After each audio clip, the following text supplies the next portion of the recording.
They're off. And Supermo a little bit slowly out of the gates there from stall number 1.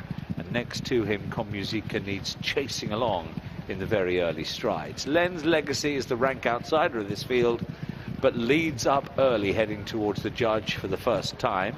Here's Burdett Road on the outside, followed by Musica and French Invasion just in behind those in 4th place. Supermo, after that slow start, is switched to the outside of the field and now making progress into the bend, just moving a fraction ahead of French Invasion into 4th place. A Little Respect comes next. Storm Valley is last but one, and last of all is Barrel Aged, as they now race round the turn and head onto the far side of the track for the first time. All the time, Supermo making inroads into the leader, and that leader is still Len's Legacy. Len's Legacy a neck in front. Supermo, though, right there now, on his shoulder in 2nd place. In 3rd is Burdett Road. The pace just looks steady, nothing more spectacular than that, with Musica on the inside. In behind those is A Little Respect. French Invasion just showing signs of inexperience on the outside, and then Barrel Aged and the back marker Storm Valley as they move on then, passing the midpoint down the back straight, and in just over a furlong's time, they'll be turning back towards home. From this point, though, they've got 5.5 furlongs left to run, and the leader's Len's Legacy still. Looks as though Jamie Spencer's quite happy to just get a trail from the rank outsider. Jamie aboard Supermo in 2nd place, who has that eye-catching form behind Dubai Mile here from last year. He's 2nd still and going comfortably. On the outside, Burdett Road now makes a move and forces Supermo to go with him, and these two sweep on by Len's Legacy with half a mile left to go. French Invasion right in behind them as well. He's about to go into 3rd place, followed by Musica and Storm Valley. Then comes Barrel Aged, and the back marker is A Little Respect. Supermo has taken the advantage here. Burdett Road comes under pressure. French Invasion hasn't yet been shaken off in 3rd place, and then in 4th is Storm Valley as they race then down towards the final 2 furlongs. Barrel Aged is in 5th place as they now accelerate inside the last 2 furlongs. Supermo has company. Here's French Invasion powering to the front here. This good-looking horse, huge gallop on him, massive stride, and he's using it to great effect, to devastating effect. It's his first run. French Invasion wins in the style of a really good horse. Supermo's weakened right out of it, but French Invasion, what a taking debut. Barrel Aged was 2nd, Musica came next, and then on their outside was Burdett Road. French Invasion, a sparkling start to the night.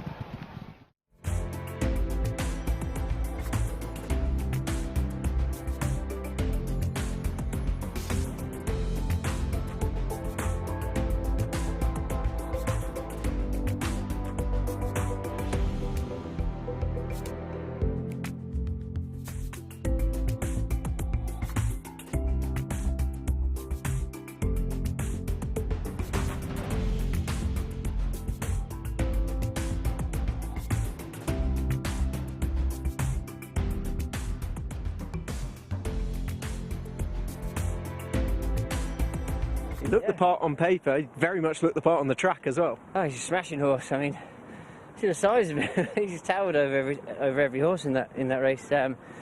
Just very green early on. He actually jumped good.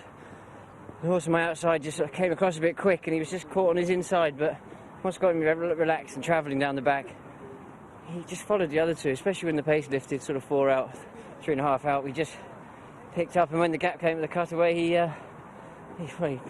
lengthened like no other. So no, I was impressed.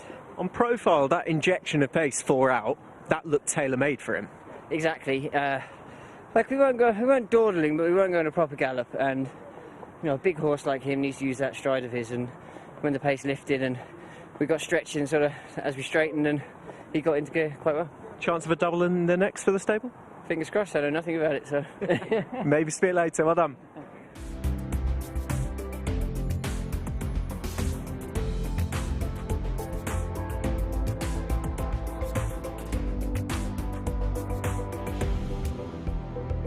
So Italian Lover's been led out the front of the stalls. Kevin Stott, his rider, stays in them. Just a case of whizzing him back round the other side. And he's been withdrawn. Italian Lover withdrawn, not running. So they go without him, and away they jump with Trojan Legend number 3.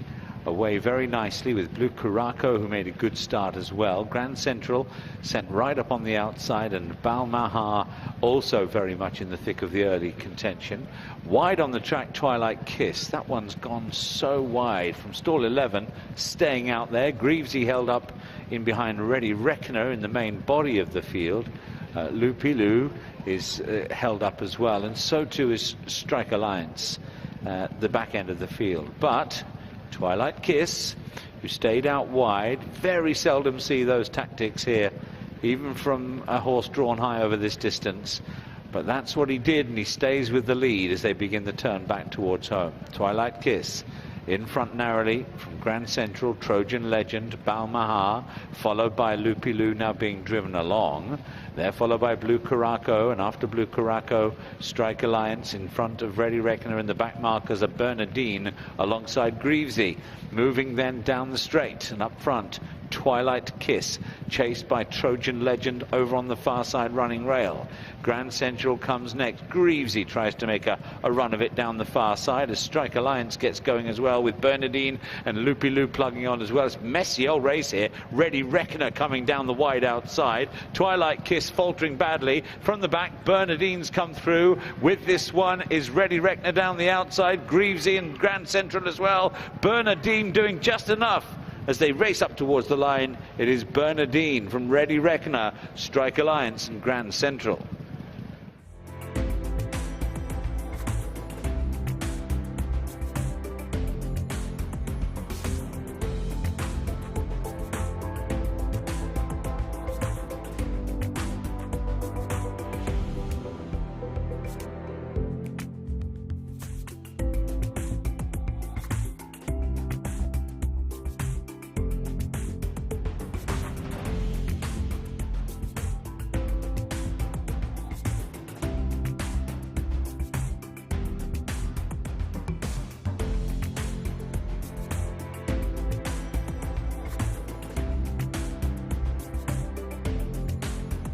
Tom, a messy enough race, but your filly hadn't really done anything wrong prior to this, and she's seen the mile out nicely.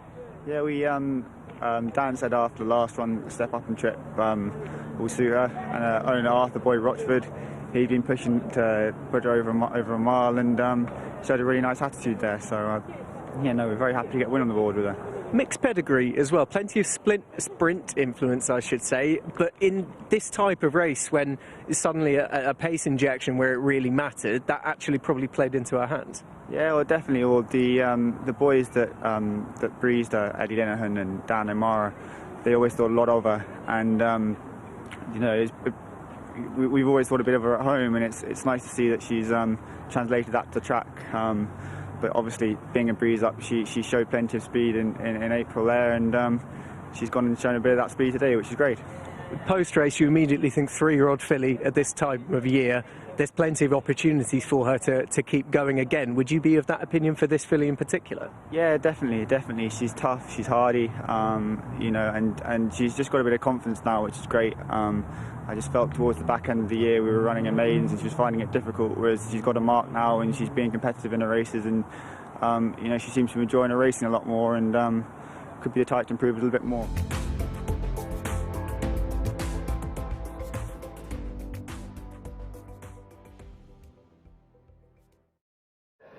They're off and racing, and the one who missed the start really badly was the Thunderer, who he's lost 10 lengths from the gates there. Satin Snake began brightly, so too Golden Sands on the inside. Aguaplano, Yuzinso and Rogue Force all occupy positions just in behind the leaders. Dembe not too far away from them. Kaiser Soze at the back of the main body of the field. The Thunderers closing up a little bit, but is still a good 7 off the front runner, who is Golden Sands, as they make their way down the far side of the track. Golden Sands has Aguaplano on his outside and Satin Snake right in behind as they head round into the turn and move towards halfway. Yuzinso and Rogue Force, they're still stride for stride, sitting in 4th and 5th positions. Kaiser Soze's on the outside of Dembe, who's just in a bit of pocket in behind them, and the back marker is the Thunderer, still last. But with the group, who are still headed by Golden Sands as they move now in toward the home straight. Less than 3 to run. Golden Sands tracked by Satin Snake right on the rail. Aguaplano is out slightly wider. Yuzinxo behind them, together with Rogue Force, Kaiser Soze. Dembe taking a little bit of time to warm up, and they've left the Thunderer well behind once again as they now scamper on towards the final furlong. And again, this is wide open with 6 or 7 across the track. Kaiser Soze powering down the middle. Dembe, Yuzinxo both finish off well towards the far side. Kaiser Soze, though, very much got first run on Dembe in particular. Kaiser Soze is the winner, convincingly too, from Dembe in second place, and it's very tight for third place. Yuzinxo on the far side rail with a rallying Golden Sands down the outside.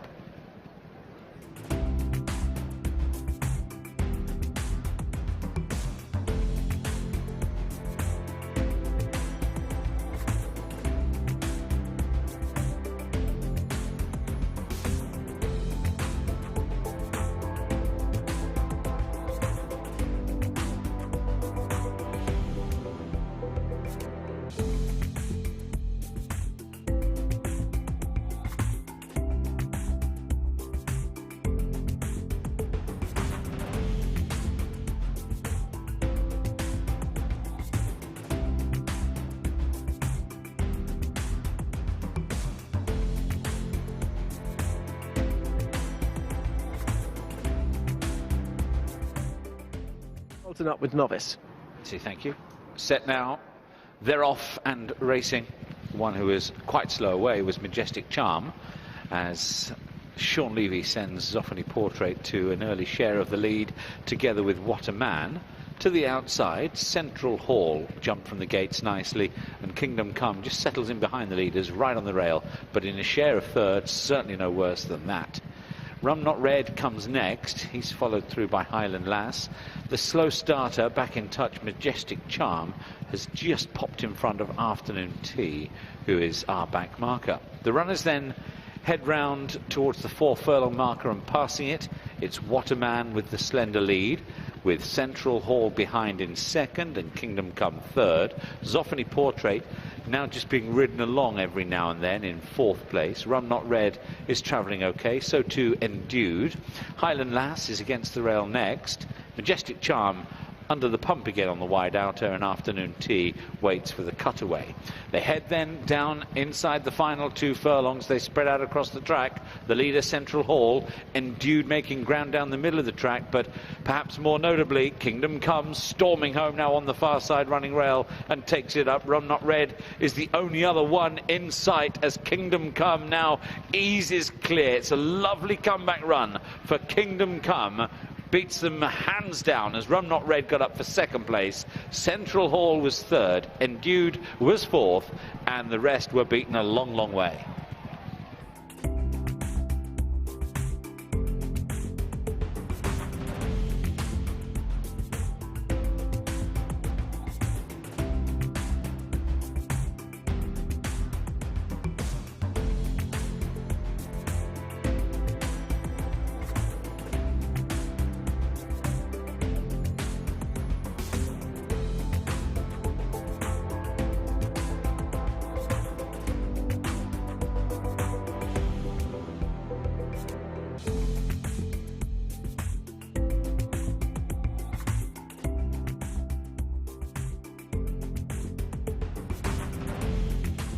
Clive Cox has waited 496 days ultimately to see that happen. Clive, worth the wait though.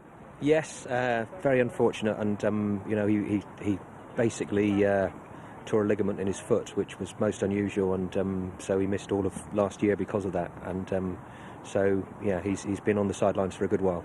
For the trainer's point of view, for the jockey's point of view as well, he had the perfect position, he broke nicely, and ultimately, even though it was his first run for a long time, he didn't pull and reef his way and try and tear away. Well, we've also gelded him not a long time ago, and I think the combination of a long time off after a breeze up, and you know, he's a very fresh mind, and so I'm just delighted he's taken that step forward. We've seen some lovely horses from your yard take their first steps back, or some of their formative steps on the KEMTON all-weather. What are you kind of feeling for him at the moment? Very early to say, but what are the initial impressions? Well, to be totally honest, it's been a day-by-day process all the way. And, you know, this is the most he's done. We've had a good conditioning period, which we've not tested him at home. And with the weather the way it has been from, you know, we've got a wood chip all-weather, and that's been pretty much flooded last week and then frozen this week, but we've kept everything going well, and I'm pleased that he's come here and produced a run like that first time. Is he the type that now you could look for opportunities sooner rather than later, or would you have other ideas? I think we'll take it a step at a time, as I said, see how he comes back. It's just great that he's come here and won nicely, and do his confidence a world of good. Many thanks, Clive. You're welcome.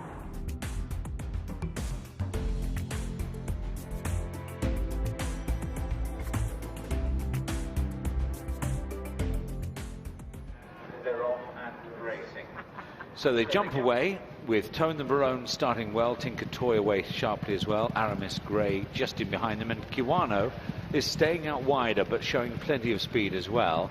Favourite Anaf sits in last place as they round the turn. Don't seem to be going a particularly strong gallop here, and Kiwano has come breezing through to head the field.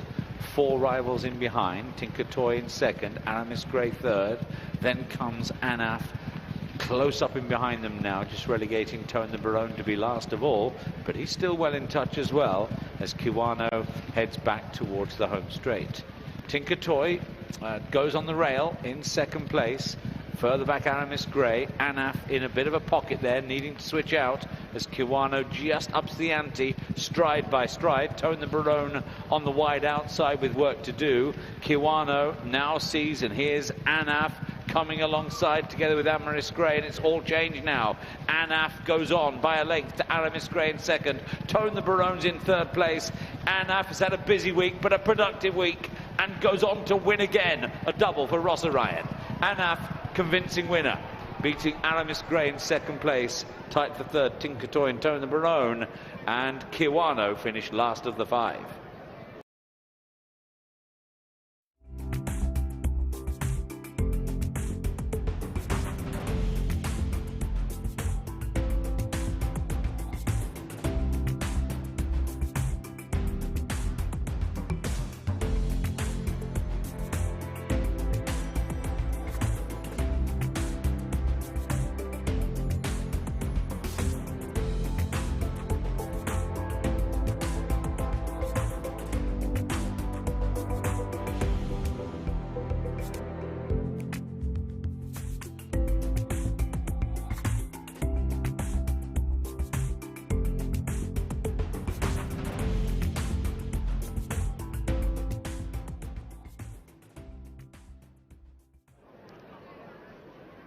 And they're off and racing. Clumsy sort of start from Crimson King.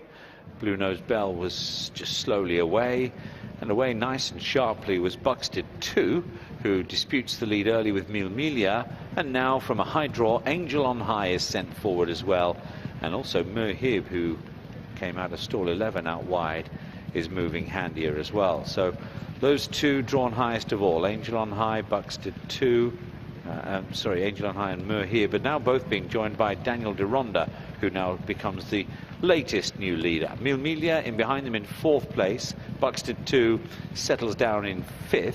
Then a small break to Light in the Sky, who heads the remainder. Legendary Day is up on the outside of Dinu. Then comes Blue Nose Bell, Eloso further back, Crimson King to the rear end of the field, and Glorious Zoff is another of those early back markers as they head on then down the far side of the racecourse. Daniel de Ronda leads by a neck or so to Murhib in 2nd place. Angel on High and Buxted 2 a 3rd and 4th. Mil Milia racing along in 5th place. Legendary Day races next. Legendary Day with Light in the Sky still mid-division. Blue Nose Bell next. Dinu has not made a forward move just yet. Dinu racing with 3 behind at this moment, Eloso being one of them, Glorious Zoff another, and Crimson King is the back marker. They're moving now towards the far turn. About to go, right hand down, heading towards the final half mile of the contest. Daniel Deronda then and Merhib. These two still separated by just a neck at the head of affairs, passing the half-mile marker with Angel on High and Buxted 2 third and fourth. Melia and Legendary Day 5th and 6th for those two. Blue Nose Bell is up on the outside of Light in the Sky. Dinu very patiently ridden along the inside of Glorious Zoff. Eloso comes next, and the back marker is Crimson King, and Dinu is a bit short of room here as the tempo increases. Back with the leaders, Daniel Deronda and Buxted 2. They show out in front. Legendary Days down the wide outside. Blue Nose Bell trying to thread through. Miglia comes next, and Dinu is making only laboured progress into 6th place. Time's running out as well. Buxted 2, Daniel Deronda and Legendary Day. Buxted 2 puts his neck in front. Buxted 2 from Legendary Day. Daniel Deronda and Blue Nose Bell in 4th place.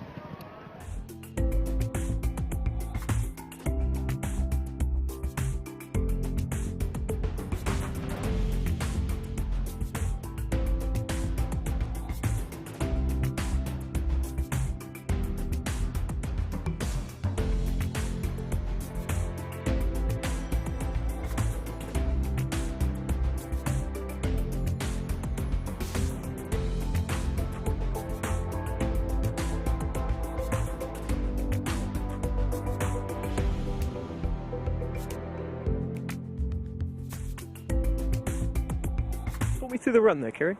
Yeah, I jumped from stall 9. I was able to get a nice position for my draw, and I was able to just behind the leaders. I thought we went a nice gallop and a nice even on the whole way, and I travelled quite strongly, and I probably got there even a bit too soon on him, but I picked up very well and put the rest to bed pretty quickly. Are you conscious of the step up in trip? He's tried it before, he didn't quite take to it, but is he just a different horse at this stage? Yeah, he is. When I rode him 2 starts ago, champs when I won him over a mile a quarter, I said to Ian, I said, you probably won't see the best until he steps up and trip to a mile and a half. You know, he's that bit older now.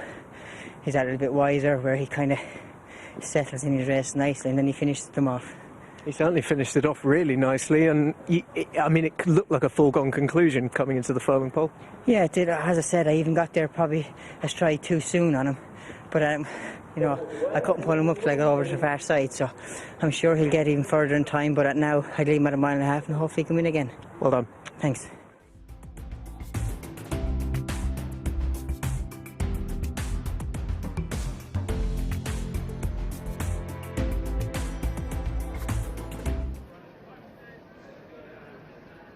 Racing away for the last then over the extended mile and a quarter race distance for the racingtv.com classified stakes race, and Cendrillon comes forward early together with Bella Colorosa, Meister Zinger, and towards the outside Dark Icon. They're the 4 leaders with Faithless Insomnia next to Princess Neve. Of course, they weren't very far apart when they met last time out. Big Jimbo and Chelsea Annie are right in behind these leaders, with Go Cotter sitting to the back end of the field, keeping company with Photo Bomb, who is on the rail. Just a steady early tempo. The lead in a tightly grouped field is held by Cendrillon and David Probert, with Dark Icon sent up on the outside. A bit closer now for Faithless Insomnia, who's gone forward into a clear 3rd place ahead of Meister Zinger and Bella Colorosa. They're then followed further back by the likes of Chelsea Annie, who is racing alongside or just ahead of Princess Neve, and Big Jimbo right there as well. And the back markers are still Go Cotter, who sits in that maroon jacket under Kieran O'Neill, just about last of all, with Photo Bomb still for company. The leader is Faithless Insomnia now, has worked his way to the front. Faithless Insomnia comes forward with Dark Icon 2nd, so that all means that Cendrillon, the earlier leader, is now back in 3rd place as they begin the turn to the final half mile. Meister Zinger is in behind those. On the wide outside, Big Jimbo just ahead of Chelsea Annie, and then Bella Colorosa on the rail. Still the tempo not strong. Go Cotter at the back. Princess Neve will have to come from 2nd last position. Photo Bombs in behind as they now turn for home. 2.5 furlongs left to go. Faithless Insomnia with Meister Singer now satellite on the outside with the orange cap, and Meister Singer goes past Faithless Insomnia. Few of them hanging in behind. Bella Colarosa on the outside, that's Big Jimbo. Far side, Princess Neve is trying to make inroads. Meister Singer went for home. Bella Colarosa, though, is on the case and equal to the task, although Meister Singer fights back gamely. Big Jimbo's in behind them in third, Princess Neve in fourth place. Great finish to the last here. Meister Singer sticking his neck out to go and win it. Bella Colarosa in second place. Down the outside, that was Big Jimbo, and in behind those in fourth was Princess Neve.